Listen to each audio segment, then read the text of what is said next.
जय हिंद दोस्तों, वंदे मातरम। तो भाई मुद्दे की बात ये है कि जो एक्सपेक्टेशंस थी काल्की से वो एक्सपेक्टेशंस तो पूरी नहीं हुई हैं।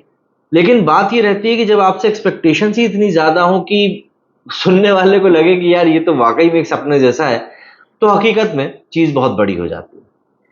मतलब काल्की से एक्सपेक्टेशंस ये थी कि आरआरआर ने जो 223 करोड़ रुपए का ओपनिंग डे का वर्ल्ड रिकॉर्ड कलेक्शन बनाया है इंडिया की तरफ से, उसको लेकर कल्कि को लेकर इससे एक्सपेक्टेशन थी कि कल्कि ये रिकॉर्ड तोड़ेगी, बट ऐसा नहीं हुआ है। कल्कि ने ये रिकॉर्ड नहीं तोड़ा है। थोड़ा कम रह गया कलेक्शन, बल्कि अभी तक जो कलेक्शन अपडेटेड निकल कर सामने आया है वो काफी कम है। नेवरदलेस उसके बावजूद भी कल्कि का जो कलेक्शन है वो बहुत ज्यादा बड़ा है। मतलब पहले दिन का जितना इस मूवी का कलेक्शन निकला है उतना बॉलीवुड की दर्जनों मूवीज का लाइफ टाइम कलेक्शन भी नहीं हो पाता है। तो इसको आप कहीं से कहीं तक भी कम तो नहीं मान सकते। बस हाँ, बात यह है कि प्रभास ने खुद के लिए जो एक स्टेटस सेट कर दिया है, भाई जैसे क्रिकेट में विराट कोहली है ना, कि सबको पता है कि यार ये तो हर हर दूसरे मैच में सेंचुरी मारता है। तो जब वो अगर 50-60 पे भी आउट हो जाता है दुख होता है। And same thing is with Prabhas.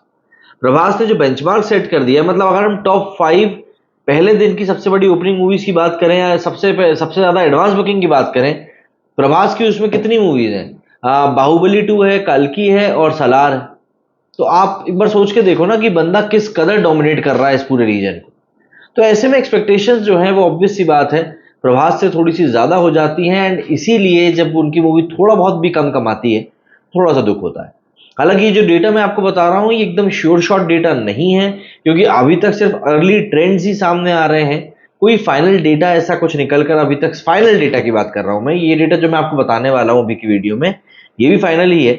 लेकिन अभी और इसमें जो थोड़े बहुत if and but plus minus जो होना है वो होगा, और उसके बाद हम लोगों को एक फाइनल डेटा पता चलेगा। आज के इस वीडियो में हम लोग बात करने वाले हैं इंडिया का जो कलेक्शन हुआ है इसका डे वन का, प्लस हम लोग बात करेंगे जो वर्ल्ड वाइड कलेक्शन इस मूवी का निकल के आया है उसके बारे में। क्योंकि रेस्ट ऑफ द वर्ल्ड में जहां पर भी ये मूवी रिलीज हुई है वहां पर भी इसको काफी अच्छा रिस्पॉन्स मिला है। एंड स्पेशली अगर मैं बात करूं नॉर्थ अमेरिका साइड की, तो वहां पर इस मूवी को काफी ज्यादा पसंद करने वाले लोग हैं। प्लस अगर मैं ऑस्ट्रेलिया की बात करूं तो भी ये बात गलत नहीं है।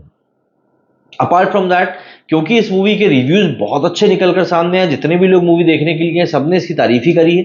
इवन सोशल मीडिया पर भी कई लोगों ने इसकी क्लिप्स डाल डाल कर वायरल करी है। बट लोगों ने इस मूवी को पसंद किया है। और ऐसा नहीं है कि कुछ लोग ऐसे नहीं है जो इस मूवी को पसंद नहीं कर रहे हैं, ये नहीं बोल रहे हैं मूवी खराब है। हर तरह के लोग होते हैं, बट ओवरऑल जो हम एक पर्सपेक्टिव की बात कर रहे हैं, सभी लोग इस मूवी की सिर्फ और सिर्फ तारीफ कर रहे हैं। एंड सबसे बड़ी बात, इस मूवी में जो वीएफएक्स यूज हुआ है, जिस तरीके की स्टोरी टेलिंग का इस्तेमाल किया गया है, जिस तरीके के कैरेक्टर डेवलपमेंट की के ऊपर काम किया गया है, इन्हीं सब चीजों को लेकर पब्लिक जो है इस समय इस मूवी की बेइंतहा तारीफ कर रही है। थोड़ी बात कर लें अगर कलेक्शन की, तो कलेक्शन की जो रिपोर्ट है वो ऐसी है जिसको कि देखकर आपको ऐसा लगेगा कि यार मतलब थोड़ा और होता तो शायद बेहतर होता, लेकिन जो है वो भी कम बेहतर नहीं है। भाई मतलब एक मूवी जिससे आप एक्सपेक्ट कर रहे हो कि यार ये पहले दिन 200 करोड़ रुपए कमाएगी, आप खुद सोच लो कि वो मूवी मतलब कितनी कितनी ज्यादा एक्सपेक्टेशंस के साथ में आ रही होगी। और मैं आपको बता दूं शायद कि अगर इस मूवी में प्रभास नहीं होते तो ये मूवी इतनी बड़ी ओपनिंग ले भी नहीं पाती, भले ही ये मूवी बाद में चल जाती। जैसे एनिमल है भाई, 900 करोड़ रुपए उस मूवी ने भी कमाए ना, बट ओपनिंग उसकी इतनी कोई बड़ी नहीं रही थी कि दुनिया भर में उसके बारे में बातें होने लगी। तो उसी कॉन्टेक्स्ट में ये बात मैं कह रहा हूं कि अगर प्रभास इस मूवी में नहीं होते तो ये मूवी शायद इतनी बड़ी ओपनिंग तो ना ले पाती जितनी बड़ी ओपनिंग इस मूवी ने ली है। खैर, अगर हम लोग बात करें कल के कलेक्शन की, तो कल का जो कलेक्शन है वो इंडिया में जो नेट बताया जा रहा है वो बताया जा रहा है फिलहाल 100 से 110 करोड़ रुपए। एंड इसको अगर हम लोग ग्रॉस की बात करें तो ग्रॉस ये कलेक्शन जाता है करीब करीब 125 करोड़ रुपए के आसपास। अगर हम लोग बात करें इसके वर्ल्ड वाइड कलेक्शन के बारे में, तो इसका वर्ल्ड वाइड कलेक्शन है वो 75 करोड़ रुपीस बताया जा रहा है। तो ऐसे में इसका कलेक्शन 190 टू 200 करोड़ के बीच में फिलहाल रेंज इसकी बता रही है, जो कि बढ़कर 210 करोड़ तक जा सकता है। इसकी पूरी पूरी पॉसिबिलिटी है।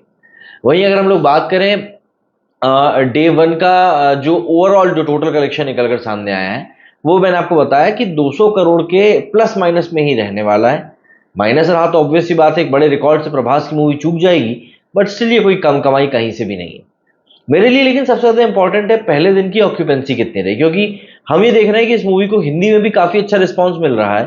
तो ऐसे में ऑक्यूपेंसी के ऊपर सवाल उठता है, क्योंकि ऑक्यूपेंसी से हमको पता चलता है कि थिएटर में अगर 100 सीटें हैं तो वहां पर कितने लोग बैठकर ये मूवी देख रहे हैं।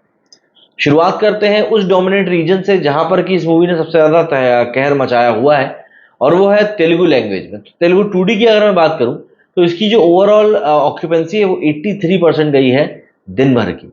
83% की ऑक्यूपेंसी कोई कम नहीं होती।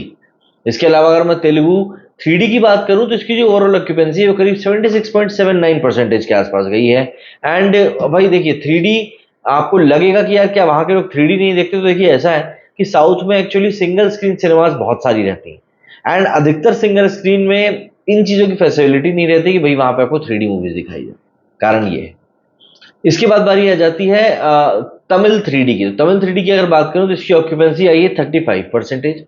एंड अगर मैं बात करूं तमिल 2D की, सॉरी हिंदी 2D की, तो हिंदी 2D की जो ऑक्यूपेंसी है वो सरप्राइजिंगली थोड़ी सी लो आई है 25%।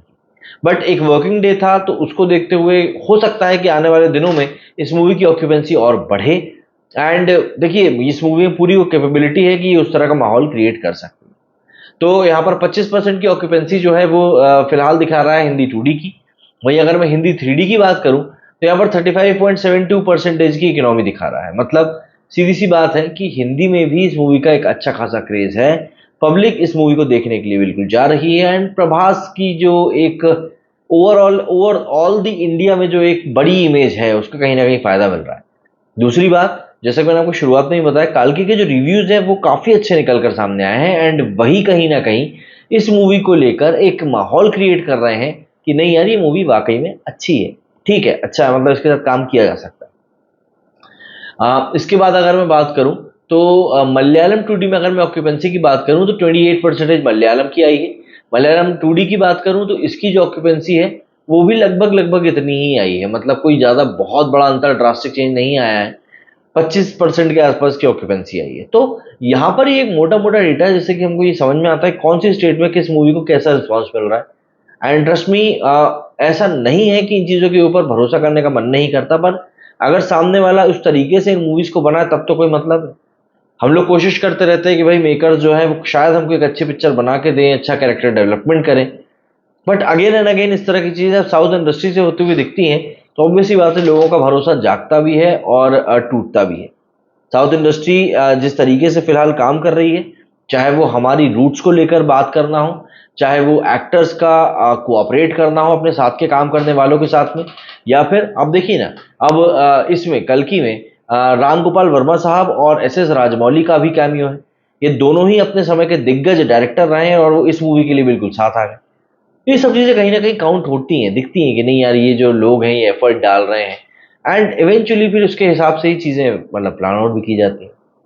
अब आप मुझे बताइए आपको क्या लगता है कि कितनी एक्सपेक्टेशन से कम रह गई ये मूवी या कितनी एक्सपेक्टेशन से बढ़ गई?